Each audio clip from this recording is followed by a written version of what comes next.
Halo semuanya, selamat pagi. Kalau kata pepatah itu, tak kenal maka tak sayang.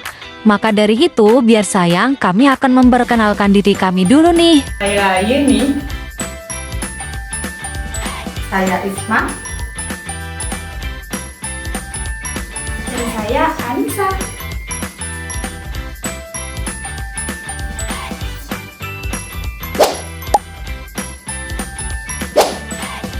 Di sini kami akan memaparkan materi yang bertema manajemen proyek. Nah, sebelum memulai memaparkan materi, alangkah baiknya kita berdoa terlebih dahulu ya teman-teman. Doa sebelum belajar. Bismillahirrahmanirrahim. Raditu billahi rabba wa bil islami dina wa bi muhammadin nabiyya wa rasulah. Rabbi zidni ilman warzuqni fahman. Baik, untuk yang selanjutnya kita akan memaparkan materinya. Disimak ya teman-teman. Memulai sebuah proyek, mereka dengan cepat harus memobilisasi sumber daya manusia substansial. Seringkali berisikan pekerja manual, profesional dalam konstruksi, tukang masak, personel medis, dan bahkan tenaga keamanan.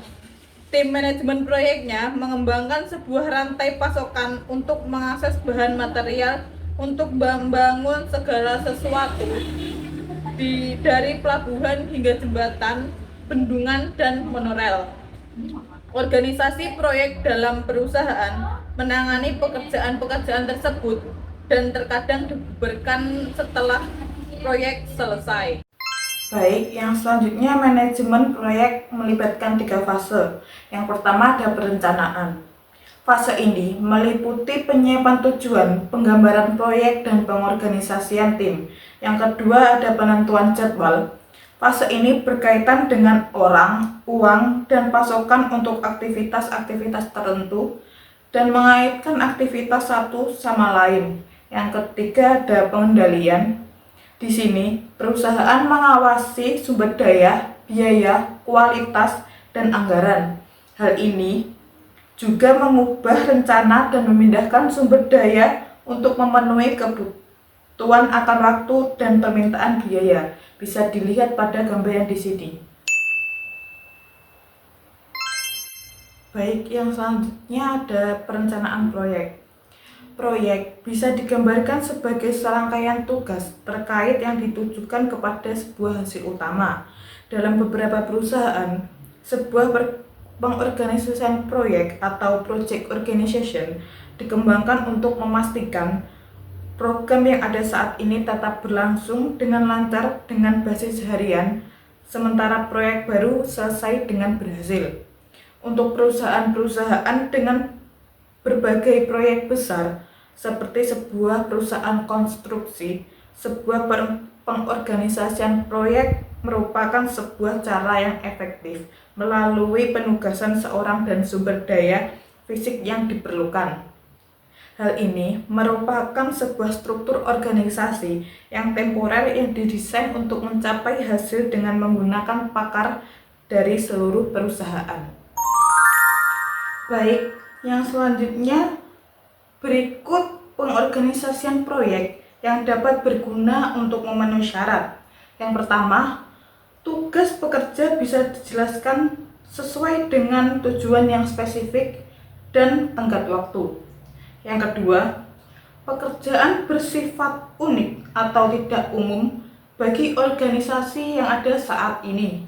Yang ketiga, pekerjaan berisikan tugas-tugas rumit yang saling terkait yang memerlukan kemampuan khusus.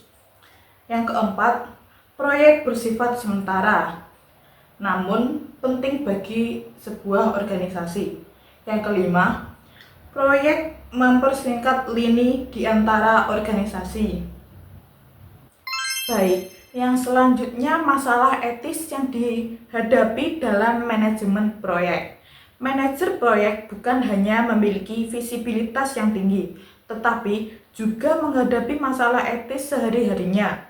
Bagaimana tindakan mereka membentuk suatu pedoman perilaku untuk proyek. Manajer proyek terkadang berurusan dengan yang pertama, penawaran hadiah dari kontraktor. Yang kedua, tekanan untuk mengubah laporan status untuk menutupi kenyataan penundaan. Yang ketiga, laporan palsu untuk pembenaan waktu dan pengeluaran. Serta yang keempat, tekanan untuk memkompromikan kualitas agar memperoleh bonus atau menghindari penalti terkait dengan jadwal. Baik, selanjutnya struktur perincian kerja atau work breakdown struktur WBS. Ini menjelaskan proyek dengan membaginya ke dalam subkomponen utama atau tugas yang kemudian dibagi ke dalam komponen yang lebih detail lagi dan akhirnya ke dalam serangkaian aktivitas serta biaya yang terkait dengannya. Pembagian proyek ke dalam tugas-tugas yang lebih kecil ini sangat menjadi sulit.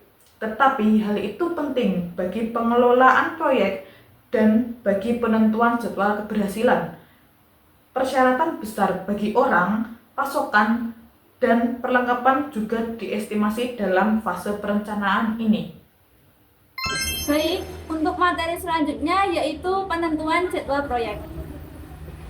Jadwal proyek melibatkan pengurutan dan pembagian waktu untuk semua aktivitas.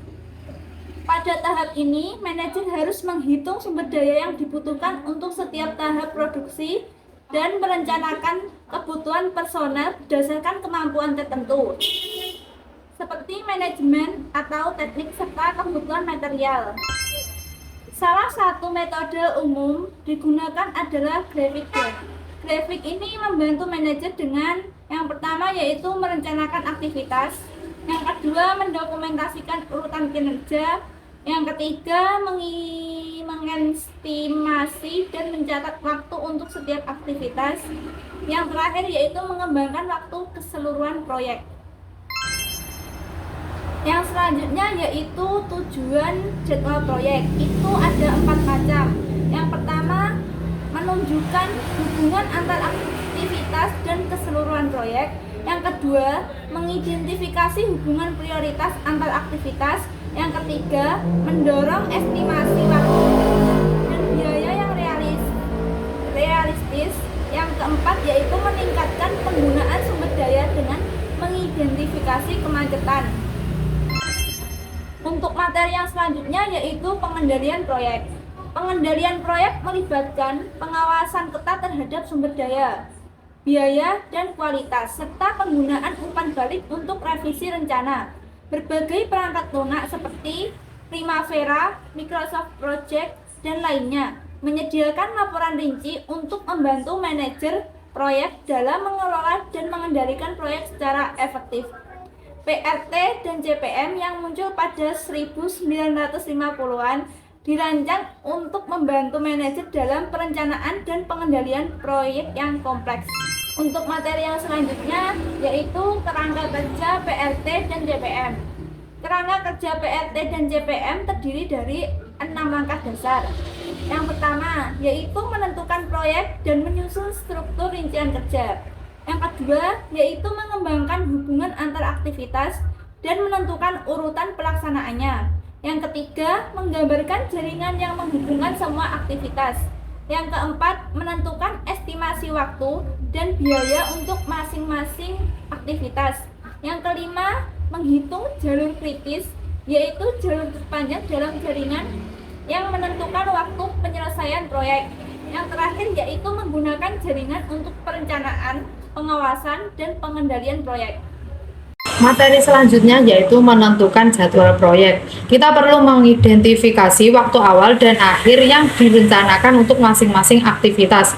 Seperti yang terlihat pada tabel 3.2 berikut, tabel tersebut mengindikasikan bahwa total waktu untuk seluruh 8 aktivitas perusahaan adalah 25 minggu. Namun, karena beberapa aktivitas bisa dilakukan secara bersamaan, menjadi jelas bahwa penyelesaian proyek mungkin memerlukan waktu total kurang dari 25 minggu. Untuk mencari tahu seberapa lama proyek tersebut memakan waktu, kita melakukan analisis jalur kritis atau critical path analysis untuk jaringan tersebut. Jalur kritis adalah jalur waktu terpanjang yang melalui suatu jaringan. Untuk menemukan jalur kritis, kita menghitung dua waktu awal dan waktu akhir untuk masing-masing aktivitas. Hal ini dijelaskan sebagai berikut. Yang pertama yaitu permulaan paling awal atau early start atau ES. Waktu paling awal di mana sebuah aktivitas. Yang selanjutnya yaitu penyelesaian paling awal atau early finish. Waktu paling awal di mana sebuah aktivitas bisa diselesaikan. Yang selanjutnya yaitu permulaan paling akhir atau latest start, yaitu waktu paling lambat di mana sebuah aktivitas bisa dimulai sehingga tidak menunda waktu penyelesaian dari keseluruhan proyek. Yang selanjutnya yaitu penyelesaian paling akhir atau latest finish. Waktu paling lambat di mana sebuah aktivitas harus selesai sehingga tidak menunda waktu penyelesaian dari keseluruhan proyek. Selanjutnya yaitu variabilitas dalam waktu aktivitas. Sejauh ini dalam mengidentifikasi semua waktu paling awal dan paling lambat dan jalur kritis yang terkait, kita telah mengadopsi pendekatan CPM dengan mengasumsikan bahwa semua waktu aktivitas diketahui dan merupakan konstanta yang tetap, yaitu tidak terdapat keragaman dalam waktu yang aktivitas. Namun, dalam praktiknya besar kemungkinan bahwa waktu penyelesaian aktivitas beragam bergantung pada berbagai faktor. Yang selanjutnya yaitu 3 estimasi waktu dalam PRT. Yang pertama yaitu waktu optimis, adalah waktu yang akan diambil oleh suatu aktivitas jika segala sesuatunya berjalan sesuai dengan rencana. Dalam mengestimasi nilai ini hanya ada sebuah probabilitas kecil, misalkan 1/100, di mana waktu aktivitas adalah kurang lebih dari A. Yang kedua yaitu waktu pesimis atau pessimism time. Waktu yang akan diambil oleh suatu aktivitas dengan mengasumsikan kondisi yang kurang menguntungkan. Dalam mengestimasi nilai ini hanya ada sebuah probabilitas kecil, juga 1/100, di mana waktu aktivitas adalah lebih dari B.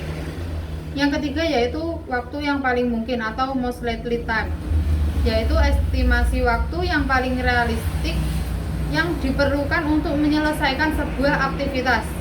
Yang selanjutnya yaitu trade-off dan mempersingkat biaya waktu proyek. Di samping mengelola sebuah proyek, tidak biasa bagi seorang manajer proyek untuk dihadapkan pada baik salah satu maupun keduanya dari situasi berikut. Yang pertama yaitu proyek berada di belakang jadwal yang sudah ditentukan. Dan yang kedua yaitu waktu penyelesaian proyek yang sudah dijadwalkan telah dimajukan. Dalam kedua situasi tersebut, beberapa atau semua dari aktivitas-aktivitas yang ada perlu untuk dipercepat, biasanya dengan menambahkan sumber daya untuk menyelesaikan proyek sesuai dengan tenggat waktu yang diinginkan. Proses yang diperpendek durasinya dengan cara yang paling murah disebut dengan mempersingkat atau crashing proyek. Biaya crashing atau mempersingkat sebuah aktivitas bergantung pada dari aktivitas tersebut. Manajer biasanya tertarik dalam mempercepat sebuah proyek dengan biaya tambahan yang paling murah. Oleh karena itu, ketika memilih aktivitas mana yang akan dipercepat dan seberapa banyak, kita perlu untuk memastikan hal-hal berikut. Yang pertama yaitu jumlah di mana sebuah aktivitas dipercepat itu dimungkinkan. Yang kedua yaitu jika dilakukan, durasi aktivitas yang diperpendek akan memungkinkan kita untuk menyelesaikan proyek sesuai dengan tenggat waktu. Dan yang ketiga yaitu biaya total dari mempersingkat sebuah proyek semurah mungkin. Baik, di sini saya akan menjelaskan langkah-langkah untuk mempersingkat suatu proyek. Nah, itu terdapat 4 langkah. Dan langkah yang pertama yaitu menghitung singkat biaya per minggu atau periode waktu lainnya. Itu bisa dihitung dengan cara biaya singkat per periode sama dengan biaya modal dikurangi biaya normal dibagi waktu normal dikurangi waktu singkat. Dan langkah yang kedua yaitu menggunakan waktu aktivitas saat ini, kemudian itu temukan jalur kritis dalam jaringan proyek tersebut. Yang ketiga, itu jika terdapat satu jalur kritis, kemudian pilih aktivitas pada jalur kritis ini yang masih bisa dipersingkat dan memiliki singkat per periode yang paling kecil. Lalu mempersingkat aktivitas ini selama 1 periode. Dan langkah yang terakhir yaitu keempat, itu perbarui semua aktivitas. Jika tenggat waktu yang diinginkan telah tercapai, berhenti. Jika tidak, maka kembalilah ke langkah yang kedua. Baik, yang selanjutnya, sebuah tinjauan terhadap PERT dan CPM. Keunggulan yang pertama, sangat berguna ketika menentukan jadwal dan pengendalian proyek yang besar. Yang kedua, konsep yang langsung dan secara matematik tidak sulit. Yang ketiga, jaringan grafik membantu menekankan hubungan di antara aktivitas proyek. Batasannya, yang pertama, aktivitas proyek harus benar-benar dijelaskan, bersifat independen dan stabil dalam hal hubungannya. Yang kedua, hubungan yang ada sebelumnya harus spesifik dan ada dalam jaringan yang unik. Yang ketiga, estimasi waktu cenderung menjadi subjektif dan dipasukan oleh manajer yang takut akan bahaya menjadi terlalu optimis atau tidak cukup pesimis. Sekian materi dari kami.